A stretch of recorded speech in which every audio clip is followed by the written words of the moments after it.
I'm dissatisfied. I'm dissatisfied and feeling somewhat grumpy. This happens when my ego doesn't get its own way. I recognise the pattern well and know how to navigate this state, but still it comes. In a cultural reference that'll miss 90% of my audience, the singer croons, "What's it all about, Alfie?" What is it actually all about? That's what's making me feel grumpy. There's no good answer to that question. I'll just state quite clearly at the top of this article, I'm not suicidal and I don't need help. I do need help, but there's nobody who can actually give it to me. Sadly, there's only one person who can actually help me. It's myself. What a conundrum to be in. Fortunately, there are enough different persons inside me to keep a 4-act Shakespearean play populated. I feel sure one of them will come to my rescue soon. No doubt it'll be Mr. Optimistic. Again, he always comes to help me. If you stop learning, then your brain becomes fixed. The older you get, the more fixed it becomes. And it starts to shrink. So you become fixed and less able to fight your way out. We all have elderly relatives who become immobile in mind, with no as the first response. The trouble with learning, as the church will tell you, is that the more people who know the truth, the more inquiring minds, the more likely they are to call bullshit on your story. The question then is, do you use learning as an anaesthetic or a stimulant? If you can spend 2 minutes answering the question regarding Henry VIII's toilet habits, then I suggest you've delved into history as an anaesthetic. It seems like learning, but storing away facts about the past is unlikely to do anybody any real good. The people who make this type of learning their life's work will then point to how cyclical history is and that we can learn lessons from the past, thus justifying a dusty life in a library and getting paid to spout this story again and again to our disinterested children. But do we actually learn from history? History is pretty great at making us think, thank God I don't live in those times. But seldom do we ever learn from history. The one thing you'd think we'd learn is that every so often an uppity bastard will try to better himself and lead all the sheep into a horrific slaughter just to prove he's right. Do we ever learn that lesson? Not to date. There are still 3 or 4 active wars going on right now. The biggest boys in the playground like to fight, but it's easier to get their henchmen to do it. Ultimately, the USA, Russia and China are scrapping in physical and emotional ways all over the globe, all the time. Nobody has learned anything. If you're constantly looking backwards, you're going to trip over something in front of you. Keep looking forwards.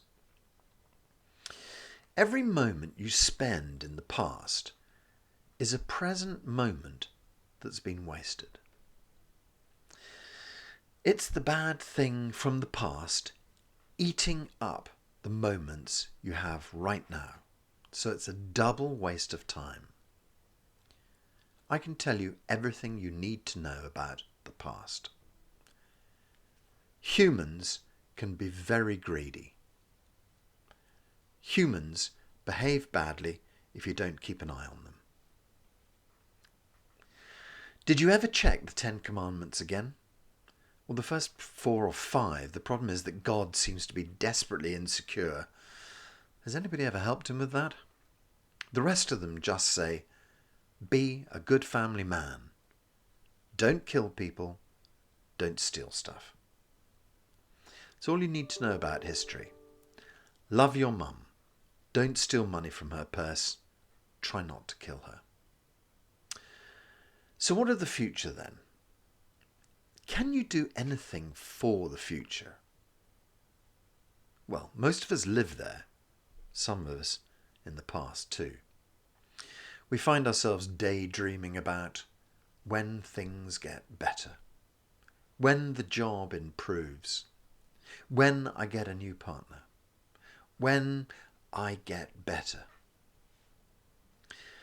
Did gazing into the distance ever really fix anything? Planning is good, but spending all your days planning, not a good thing. The trick with planning is to sit down, do it, diarise it, walk away from it, wait till it happens. Not think about it some more, and some more, and some more, ad infinitum, chewing up all of your valuable life. Now we've hit the real iceberg of titanic proportion, the Everest in the room. Is your life of any value at all anyway? Ouch. One of my favourite authors penned this. I think that somewhere deep inside there's a little bastard inside every seeker that knows that they're trapped in an endless maze with no exits, and that all they're running around is just running out the clock. That's what made me grumpy to begin with. The endless maze of it all. There is, however, one exit sign. I think we can all read that one. Running out the clock, that really hurt. Are you running out the clock? Many religions talk about the day of reckoning. When yours comes, will you stand there and say, I was a very good middle manager in a box production company? Or even worse still, I managed to steal and cheat my way into politics and get a war started in my name. I've written all about it elsewhere, about Albert Camus and his opinion on suicide. Essentially, if you can answer in the affirmative to the question, I am happy to keep living, then you should really do your very best at it. That's my interpretation. Are you winding the clock down? Or do you want to make this weird dream that we inhabit better? I'm all for the better. History? Bollocks. Let's plan a future that we would all like, without war, famine, pestilence. Unity, not separation. Now let me give you a clue here. Separation leads to war, famine, pestilence, and of course, profit. Greed rears its ugly head once more. Unity leads to harmony. Harmony doesn't need to be boring bullshit, though. Let creativity flourish. Let health and happiness abound. And peace. Let there be peace. This peace starts inside of you. It should be planted deep in your children. Help them to appreciate peace and silence. Help them to appreciate the beauty of their bodies and minds.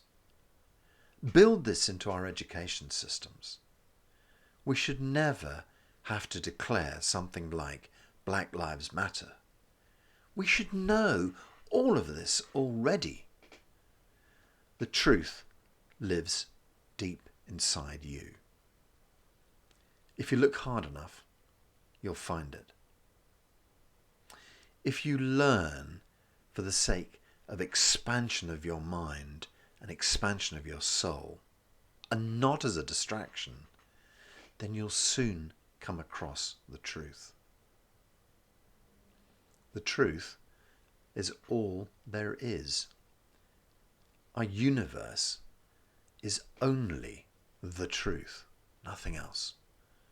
No right, no wrong, no up, no down, just truth. Don't wind down the clock. It's never too late. Become the seeker now. And of course, peace, peace, peace, always peace.